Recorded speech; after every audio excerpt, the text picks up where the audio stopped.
কি পরিমাণের রোদ চিন্তা করা যায়।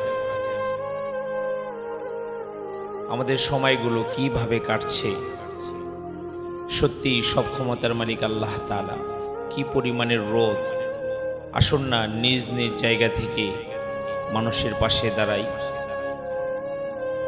আবু দাউদ শরীফের একটি হাদিস আছে, আল্লাহ রাসূল সাল্লাল্লাহু আলাইহি ওয়াসাল্লাম বলেছেন, সবচাইতে উত্তম সাদকা হলো মানুষকে পানি পান করানো। যদি সম্ভব হয় একটু ঠান্ডা পানি মানুষকে পান করাই, একটু শরবত পান করাই। যার যার জায়গা থেকে যতটুকু সমর্থ আছে আমরা দাঁড়াই মেহেরবানি করে। আশেপাশের মানুষগুলোর একটু খবর নেওয়ার চেষ্টা করি। প্রিয় ভাই, আসলে আল্লাহ তাআলা যা করেন আমাদের মঙ্গলের জন্যই করেন। নিঃসন্দেহে আল্লাহ তাআলা যা করেন আমাদের মঙ্গলের জন্যই তিনি করেন। তবে আযাব আর গজব কিন্তু আমাদের গুনাহের জন্যই। কোরআনুল কারীমের কথা মওজুদ আছে, আমরা জলস্থলে যত আযাব গজব দেখতে পাই সব কিন্তু ভাই আমাদের গুনাহের জন্য। এজন্য আসুন গুনাহ ছাড়ি, ইবাদত ধরি। সব ক্ষমতার মালিক কিন্তু আল্লাহ তাআলা। যেই আল্লাহ তাআলা এত রোদ দিয়েছেন, ওই আল্লাহ তাআলাই কিন্তু দিনের পর দিন বৃষ্টি দিয়ে দুনিয়াকে ভিজায় রাখেন।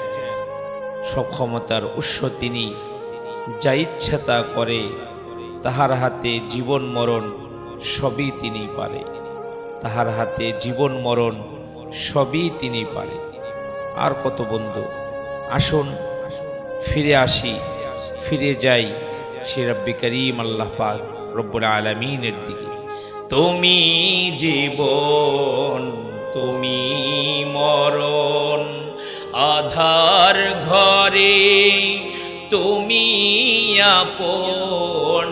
তুমি জীবন, তুমি মরণ, আধার ঘরে তুমি আপন।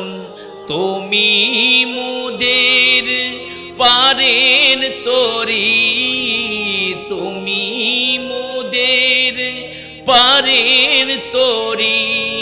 কঠিন নিদানে তরানিওয়ালা ইয়া রাসূলুল্লাহ ইয়া হাবিবাল্লাহ ইয়া রাসূলুল্লাহ।